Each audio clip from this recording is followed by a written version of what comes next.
आज की इस वीडियो में हम आपको बताएंगे फिजिक्स सब्जेक्ट है और यहाँ पर कुछ इम्पॉर्टेंट कांस्टेंट वैल्यू है जो कि आपके बोर्ड एग्जाम में अक्सर पूछे जाते हैं। तो पहला इसमें speed of light in vacuum, जिसको सी स्मॉल सी से डिनोट किया जाता है, और इसका जो वैल्यू होता है 2.9979 इंटू 10⁸ मीटर पर सेकेंड। इसी को लिखा जाता है अपने सुविधा के लिए 3 इंटू 10⁸ मीटर पर सेकेंड, ऐसे लिखा जाता है। ठीक है, चलिए इसके बाद है नेक्स्ट जो है चार्ज ऑफ इलेक्ट्रॉन, जिसको स्मॉल ई से डिनोट करते हैं, और इसका जो वैल्यू होता है 1.602 इंटू 10⁻⁻19 कूलम। ठीक है, इसके बाद थर्ड है ग्रेविटेशनल कांस्टेंट। इंपॉर्टेंट है, इसको आप याद कर लीजिएगा या फिर इसको लिख लीजिएगा, और इसका एसआई यूनिट भी पूछा जाता है, तो जो कि एसआई यूनिट यहाँ पर है न्यूटन मीटर स्क्वायर पर केजी स्क्वायर। ठीक है, तो इसका जो वैल्यू होता है वो होता है 6.673 इंटू 10⁻11। ठीक है,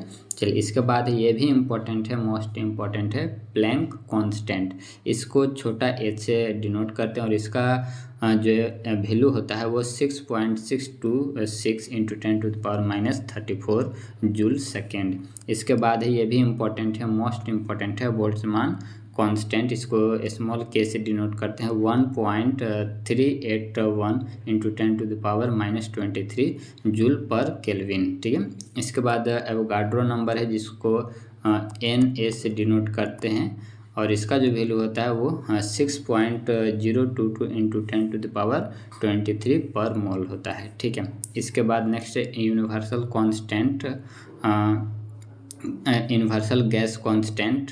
इसका कैपिटल आर से डिनोट करते हैं, और इसका जो वैल्यू होता है 8.314 जूल पर मोल केल्विन। ठीक है, इसके बाद आगे है नेक्स्ट है आपका mass of electron. Mass of electron इसका वैल्यू होता है, इसको डिनोट करते हैं एम ई से 9.110 इंटू 10⁻⁻31 kg। इसके बाद मास ऑफ न्यूट्रॉन है, इसको एम एन से डिनोट करते हैं 1.675 into 10⁻⁻27 kilogram. Mass of neutron इसको डिनोट करते हैं एम पी से 1.673 इंटू 10⁻⁻27, ये दोनों का सेम ही है। इसके बाद electron charge to mass ratio, और इसका जो वैल्यू होता है 1.759 इंटू 10⁻11 कूलम पर केजी। इसके बाद फैराडे कांस्टेंट इंपॉर्टेंट आपके लिए है, इसको एफ से डिनोट करते हैं 9.648 इंटू 10⁻4 कूलम पर मोल, इसका वैल्यू होता है। इसके बाद है राइबर्ग कांस्टेंट, इसको आर से डिनोट करते हैं 1.097 इंटू 10⁻7 पर मीटर होता है, और